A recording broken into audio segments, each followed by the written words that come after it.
we're happy to have Clint here to help with the presentation. We also worked with Matt McKell on this. You'll notice a slight change from the title. We were asked to talk about Weber Basin, but that's a pretty broad topic, so we narrowed it down to Ogden. And we happen to have some good data collection from 2024 for that. So Ogden Basin Fisheries, we do have a blue ribbon fishery in the Ogden.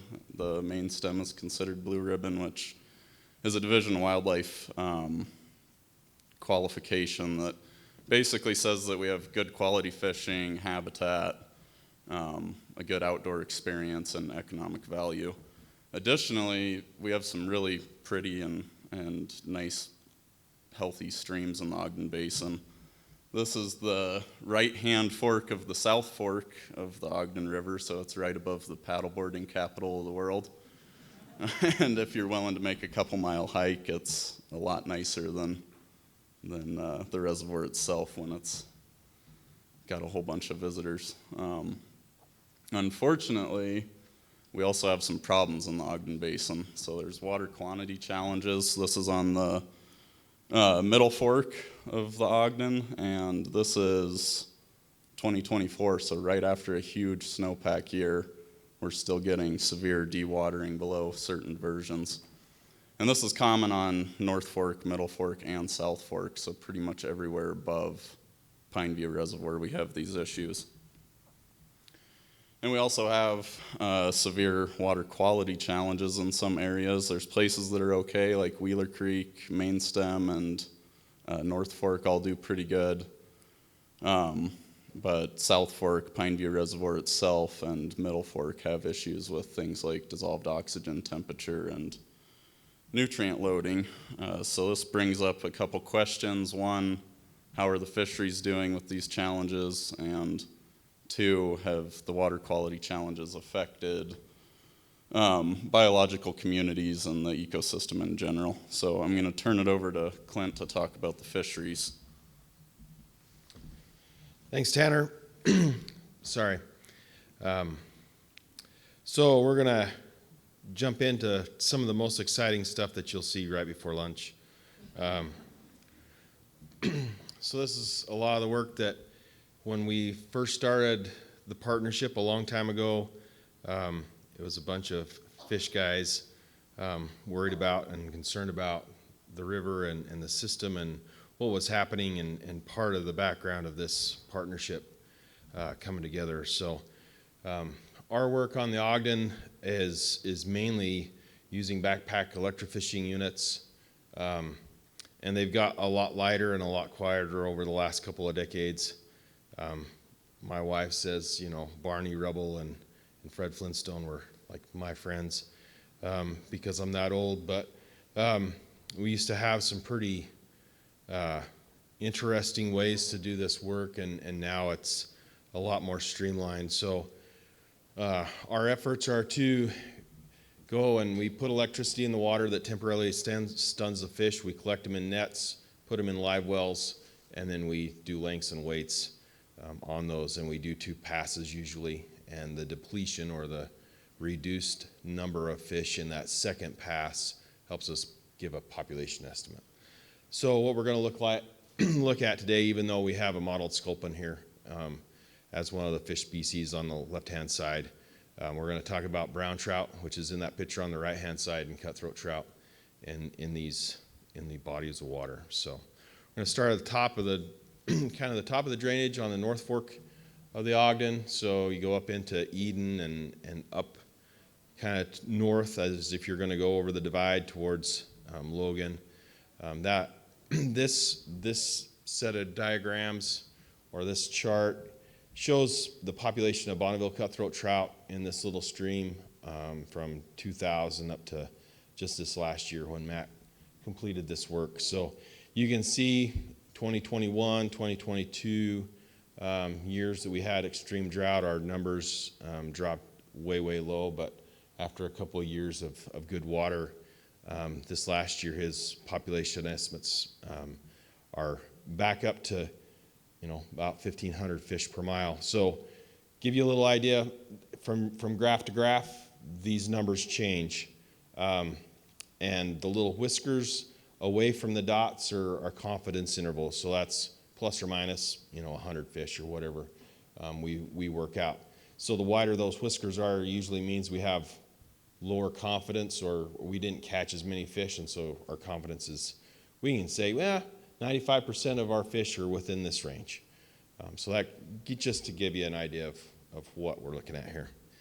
The South Fork of the Ogden, if you've been up and going on Highway 39, Monte Cristo Highway, going over towards Woodruff, the South Fork runs along the highway there. And again, starting as early as about 2004 up until 2024, this is a combination of both Bonneville cutthroat trout and brown trout. Cutthroats are there on the bottom. A lot of research has been done over the past couple of decades through Utah State and other universities of competition and predation and other issues between browns and cutthroats across the West. So you see that brown trout have higher numbers, higher densities, and overall the little black dots that are on top, that's the combination of those. And Tanner threw those in just so you guys have something extra to look at and extra confusing. But you can see how low our cutthroat numbers are in this stretch. It is dominated by brown trout. This is Memorial Park, so this is right below the paddleboarding capital of the world. This is just downstream of Causey Reservoir. This water's a lot colder coming out because it's a tailwater fishery. Again, brown trout still are higher in densities there than the cutthroat are. But you can see that they don't fluctuate a lot. There's not a lot of change happening there, so the cutthroats are hanging on and doing pretty well. I was on the survey this year when we did Memorial Park, and we saw some really nice fish. Found cutthroats through the entire reach, which was kind of fun. So this is the main stem. So we have 6 locations that we're supposed to sample about every 5 years. And when I took over this position in 2016, we hadn't done it since 2009. And it should have been done probably in 2014, and it wasn't. And I didn't realize it until this last year that we hadn't done it for a little while when we were asked to give some data. So this is all brown trout. There's no cutthroats here. We do have some rainbows that are stocked during the summertime for fishing opportunities.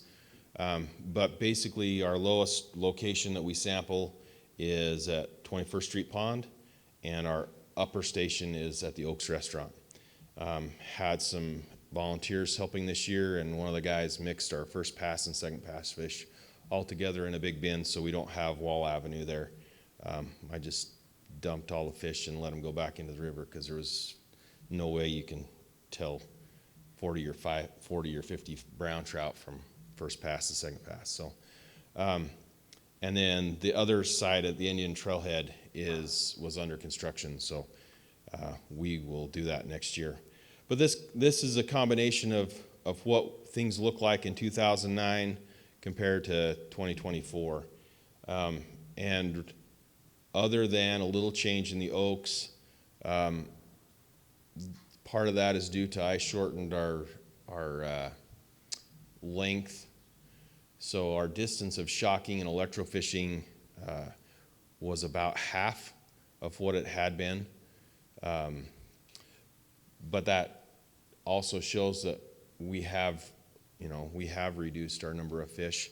And since 2009, that's about the time that I enrolled that property into walk-in access. I don't know if that has anything to do with it, if there's a little extra pressure there, and a little extra harvest on brown trout, which is a good thing there. But there's a reduction in numbers from 2009 to 2024. But I thought this is a kind of an interesting, just to show, right? Like this is just what we do.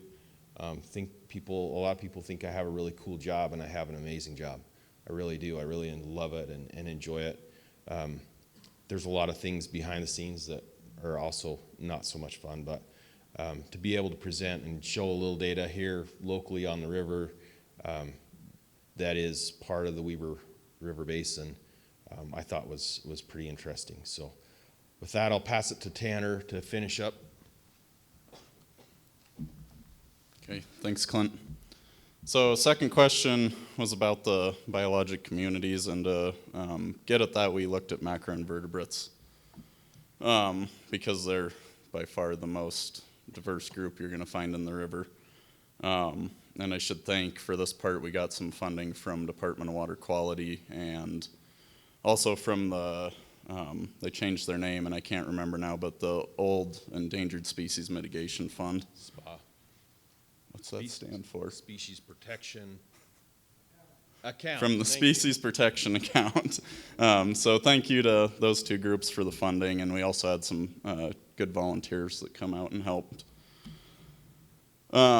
This is our sample locations, so we tried to distribute this spatially through the whole basin, and I think we did a pretty good job of making this the most comprehensive sample that occurred over 1 year anyways in the area. But the squares and pentagons are going to be historic samples that we have to compare to, and then the orange diamonds are our 2024 samples. So you can see we added a few in to get better spatial distribution on North Fork there and Middle Fork, and one at the bottom of South Fork. And we tried to do 3 or 4 sites in each one of these streams, so 4 on main stem, 3 on all the upper tributaries, and then we had a little bonus site there at that, where that picture was taken on right-hand fork of the South Fork. Forgot how to run this. So this is our sampling methods. We use a 1 by 1 foot by 1 foot square to make sure we're sampling the same area, and just dig down through the rocks, scrub them, throw out any big boulders, and try to make sure you get every single bug that would be in the substrate in that area. And at each site, we actually do that 8 times, put that into a composite sample, and that hopefully ensures that we catch everything that's there. And just to check our quality on that, we actually did it twice at every site.